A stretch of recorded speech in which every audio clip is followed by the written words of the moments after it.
من دلم تنگه واسه یه دل خوشی کوچیک،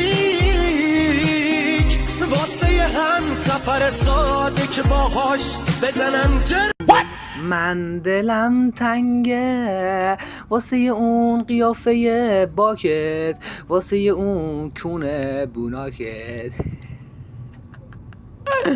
دوستان آقایی که شما مشاهده فرمودید ایشون کریم صغیر بودن، پسر اکبر مرغ فروش نحوه سکندر گاو.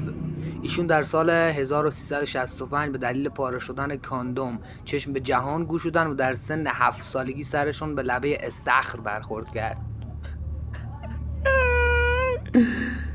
آدم چجوری افسردگی نگیره؟ تو 40 سالت آخه، تو الان باید 4 تا نحوه میداشتی، مردی که یه خر. من برم یه 4 تا قرص ضد افسردگی بگیرم.